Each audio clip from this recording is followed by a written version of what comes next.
He did all the heavy lifting. Yeah, he created that sound that he had. He did some amazing writing, and he took it to a place that we would have never, probably wouldn't have gone. You know. A tremendous drive, like Oh, the jeez. kind of drive that you need if you want to be, the leader of a band like April Wine. What made April Wine such a perfect band? They were one of the most enduring Canadian bands in the history of the country. Through it all, their leader, Myles Goodwyn, an original member from way back when, who wrote most of the hits and sang most of them as well. Brothers David and Richie Henman, along with their cousin Jim Henman, who were three of the four original members of April Wine, have just gotten together to release a new song under the moniker Henman, Henman, and Henman. We're going to talk about that new song and their former bandmate, Myles Goodwyn, who we lost in 2023, on Rock History Music.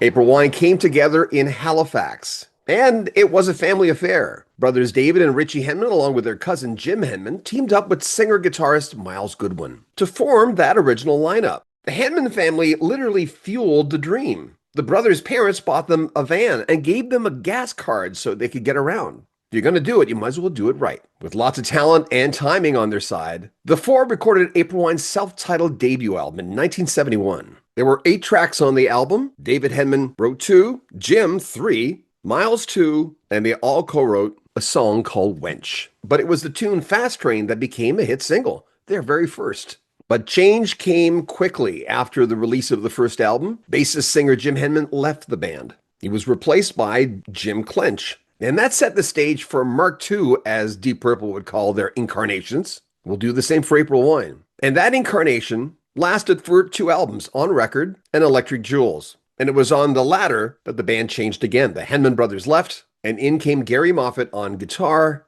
and Jerry Mercer on drums. We'll get into other lineups of April Wine in later episodes. Anyone who's watching this knows that I'm an incredibly huge April Wine fan. Myles Goodwyn and April Wine were my favorites. So it was strange doing this interview. It was kind of, for a split second, when I saw myself beside David Henman on top, Richie Henman below me, and across was Jim Henman, I thought, the only guy missing is Myles Goodwyn. And like I said, we lost him in 2023. But he should be in my spot for that very first incarnation of April Wine.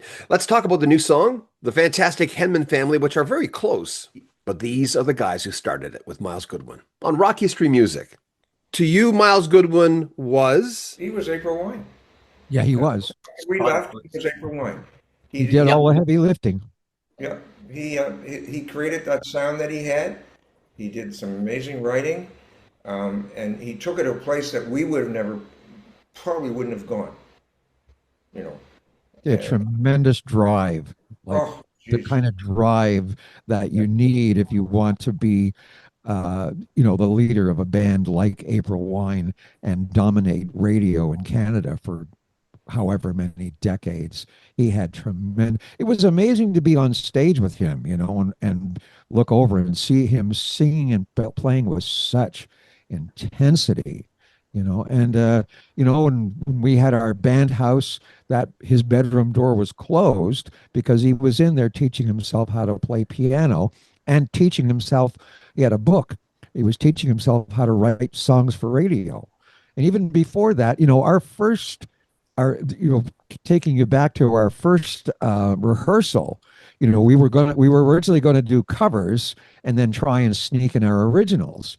And Myles had written a song, and he had written a riff. I don't know if he'd written a whole song or just written this riff, but he played this riff for us that was like just so powerful that we just looked at each other and went, no covers. It's fair to say he was April Wine, in as much as once the rest of us left and he was the only guy, it could only be his band at that point. He wrote the songs. He was the guy who wrote the hit songs.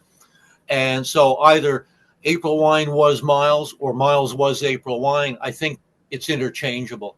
The new song, where did that come from? Is it an older song? Jim, because I love the before you answer, I love the retro feel to it. And it's one of those tunes that just made me lower my shoulders and went, I really like this. Tell me about that.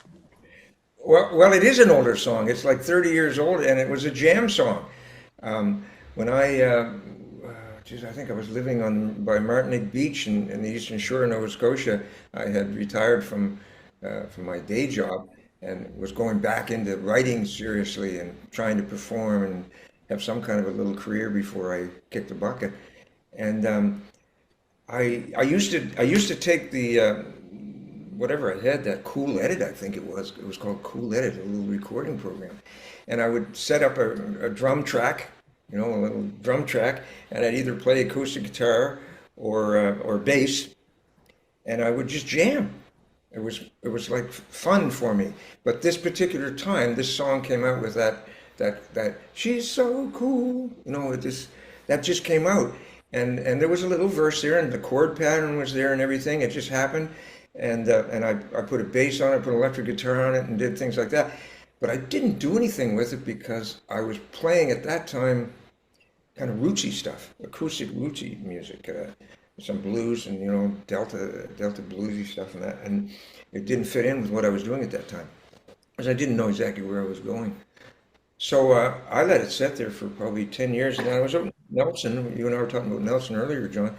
I was out in Nelson visiting one of my sisters, and her son, who was only a kid then, he was about 16, he was getting into recording, and he was into hip hop, which he still is into. He's a producer out there in BC. And I said, well, geez, let's fool around with this old song that I jammed on and do it. So we did it all up, and I have a copy of it somewhere, but it's hip hop. How we made that switch, I don't know. But Yeah. so I didn't do anything with it, of course. It was just fun. But about a year ago, I discovered it, and I said, geez, I like this song. I'm going to do something with it. So I needed, of course, a rewrite. The lyrics didn't make sense. They weren't even polished. So I had just met a friend through Katie Kelly, who's here in Halifax, one of the CTV girls that works on the Bell Network, and she had told me she wanted me to write a Christmas song for Christmas Daddies, because Myles and I always did Christmas Daddies, and we had written a Christmas song before and released it for Christmas Daddies, and she wanted me to do it again. So I had met her as a friend through that. And her husband, Josh, is a producer and a recording guy. So he volunteered to do the Christmas song. And then when I thought of rewriting this one, I thought, oh, Josh would be the guy to work with on this. So I kind of got him to co-write it with me. We worked on it together. And he's the engineer and the producer on that project. That's how it came about. No idea it was an older song. Yeah, they're really old, 30 years old, David. Wow.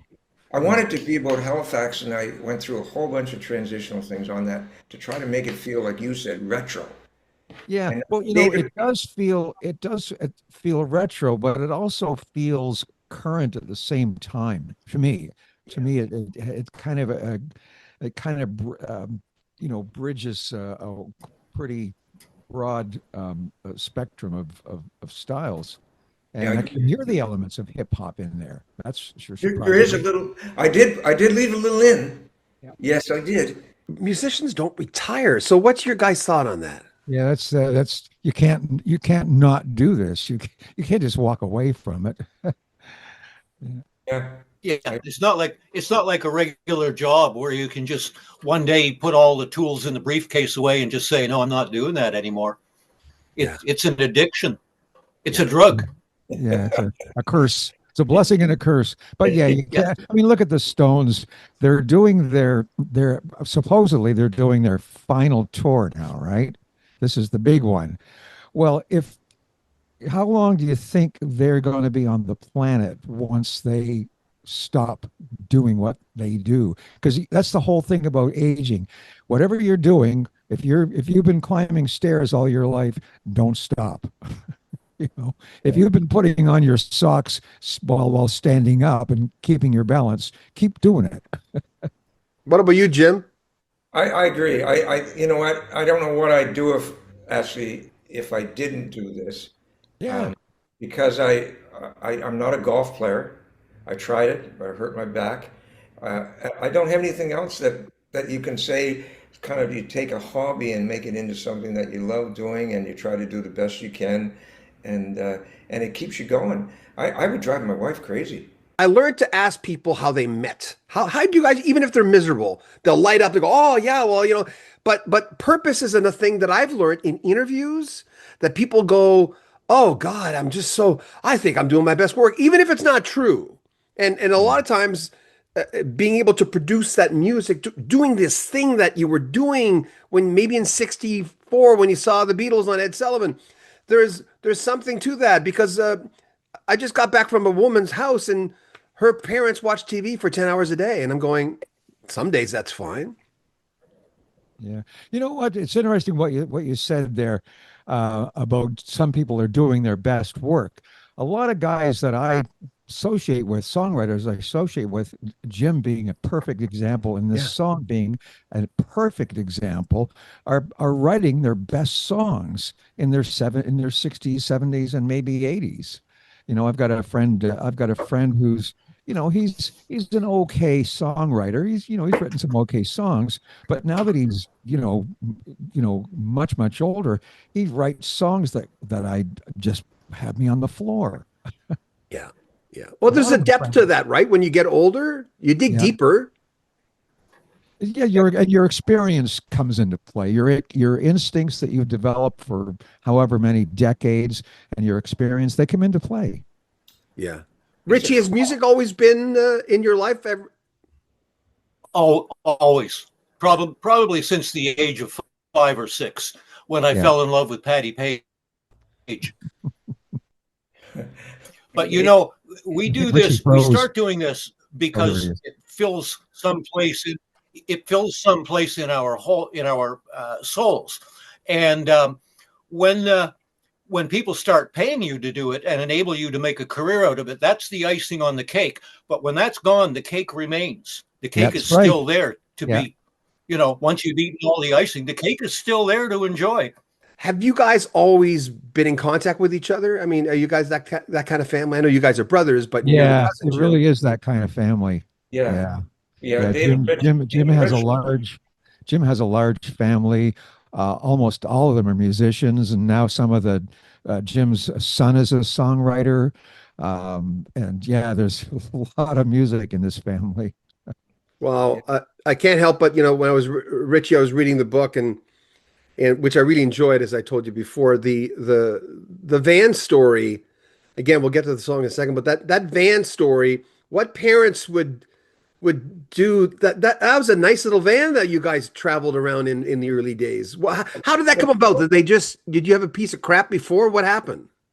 It was we got a lot of support from our parents, and when we put April Wine together, and we were talking about the idea of going to, leaving Nova Scotia and going west. I forget how it happened, but Dad volunteered to finance a van. It turned out to be a big GMC window van for us. And Dad was into working at dealerships and working at General Motors at the time, I believe. And so, yeah, I don't know how he did it, but Yeah. Dad, Go ahead, Rich. Dad saw it as we were going off to start a business, essentially.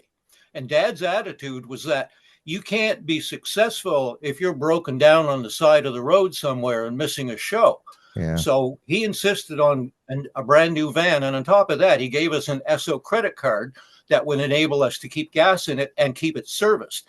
The plan being, from his point of view, to make us efficient as possible. You got to get to where, if you're going to get a career, you got to get there first. And you got to get there comfortably and safely and reliably. Reliability was his whole thing.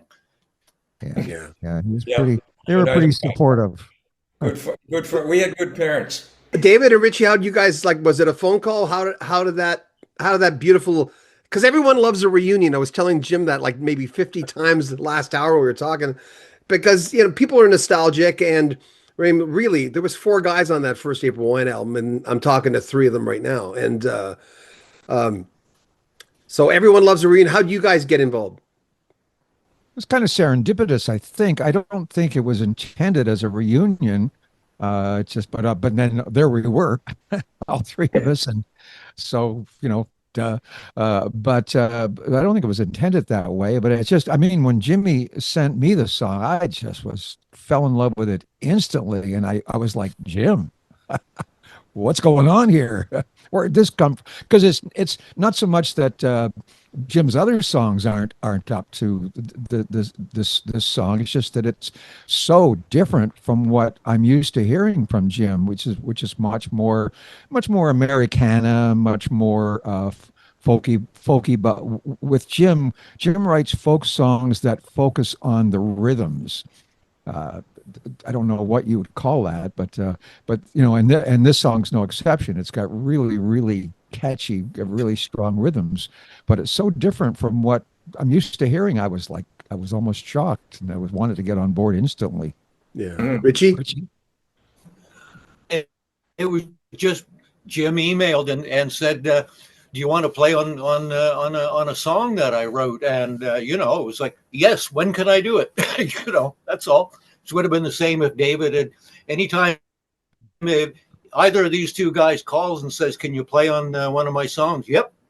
Where do you want? When? What do you want me to do? Oh. Jim, you had said before we were just chatting pre-interview that there was this is a nice feeling because you had felt when you left the band after the first album that you kind of let them down a little bit. Talk about that.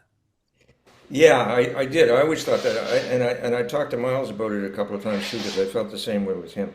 But when I made the decision to leave, I think it was only end of '71, wasn't it, guys? Something like that. Yeah.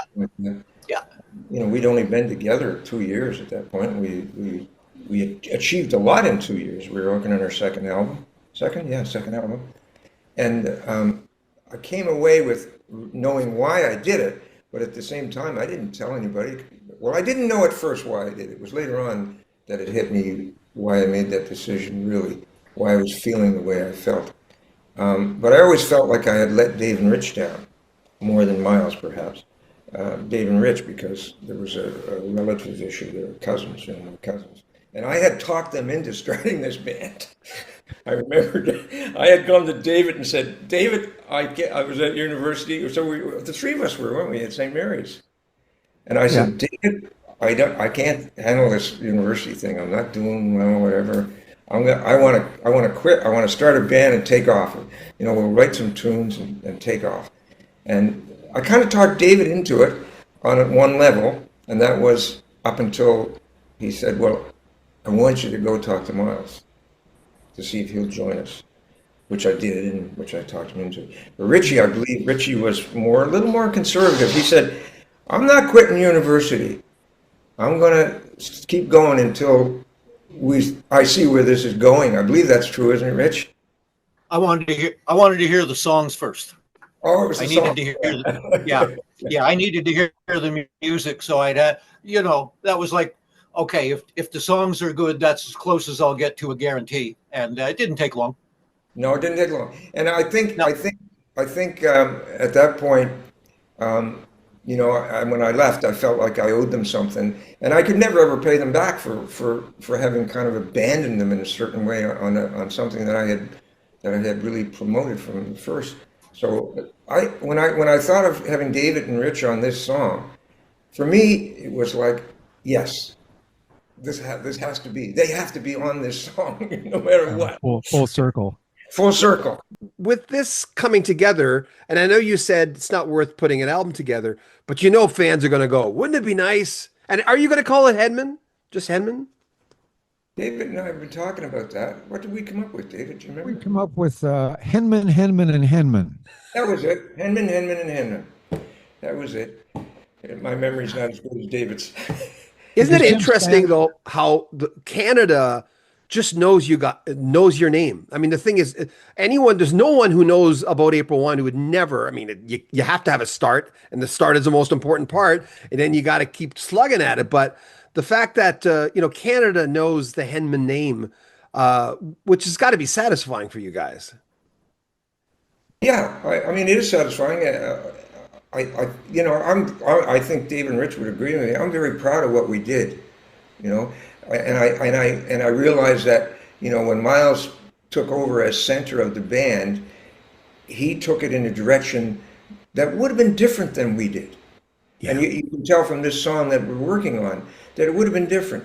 He chose to go that real, in some ways, quite heavier than I would have, you know. And I think, David, you were kind of along with the ride, though, weren't you, as far as the style?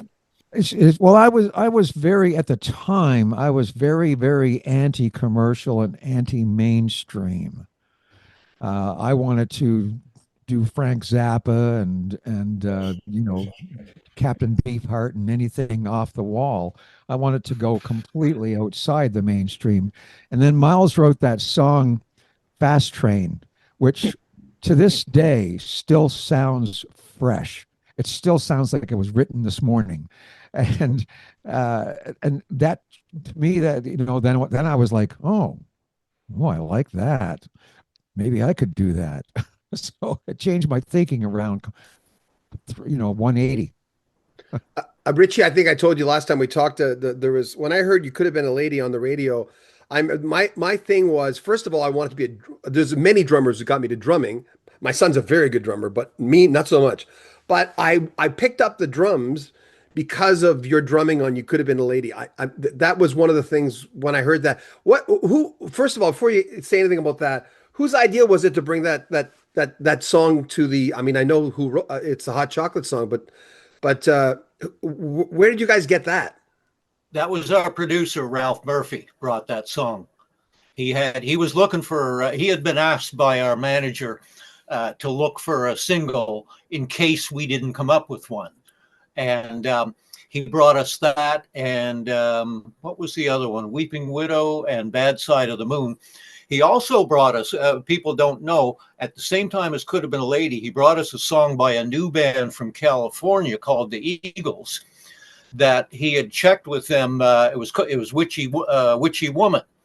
And he asked them, are you going to release that as a single? And they said, no, we don't plan to. And Ralph said to them, well, I think it would be a great single. Do you mind if I get this band from Montreal to record it? And so he brought Witchy Woman along as well. Before we even got to work on it, the Eagles changed their mind and released it as, I believe, their second single. I don't know if that's because Ralph told them he thought it could be a hit, but in any case, for whatever reason, they did decide to release it. So we passed on it. We did Could Have Been a Lady and Bad Side of the Moon instead. And that's how that, but it was Ralph, our producer. He had been told to find us a single, basically, just in case we didn't write another one. But David wrote Drop Your Guns, and that solved that little problem. Jim, what was your reaction when you hear on record, you're not there anymore? What was your reaction did you feel a certain sense of, because things, I mean, with You Could Have Been a Lady, and that took off. I mean, Miles had said in the interview, remember, Jim, I told you the guy that gave me all his interviews, he interviewed Miles when he released his first solo album. And Miles had told my buddy Steve, I've got the interview, I own it now, that he felt You Could Have Been a Lady was a lost opportunity. He says that was a lost opportunity because the band could have really stretched on that. I don't know if you guys probably talked to Miles about that since then, but that's what Miles said in that interview.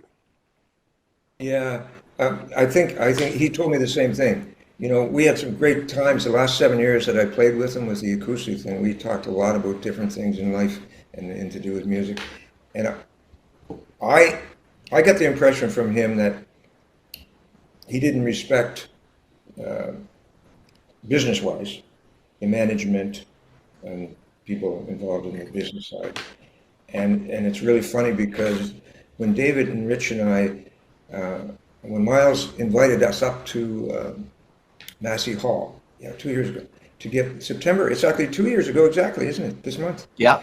We were inducted along with April Wine into the Walk of Fame. It was David that led me this way. When we were after the awards, we were downstairs, and David was talking to this gentleman who I knew, but I didn't know who he was. I couldn't put his face, and it turned out to be Terry Flood, the manager. Terry Flood, yeah. One time, and so I went over to talk to him. David introduced me to him, and of course we remembered each other then, and we're talking, and Terry said to me, he was quite honest. He said, "Jim, we had no idea what we were doing back then." Yeah, it was all brand new. It was all brand new to Terry Flood. It was brand new to DKD, to Donald. everybody, and to us. I mean, at that time when the Juno, what was it, CRTC ruling, what was it, Maple? Yeah, Maple. When that came in, it was around the same time that we went up there. We didn't know this, but they were taking bands that everybody, they were saying, oh, let's try this person, let's try this person. And we were very lucky. We were very lucky because Fast Train, of course. Yeah. It stuck to the wall. That's all they were doing, throwing things out, see if they stuck to the wall. And Fast Train stuck to the wall. Irresistible song. Yeah, that's what allowed April Wine to really become what they became, along with the hard work of. Make sure you comment on our videos, subscribe to our channel, and share our videos. It's important to share them on social media. It makes a big difference. Also comment on them and like them as well. I'm John Bowden. This is Rock History Music.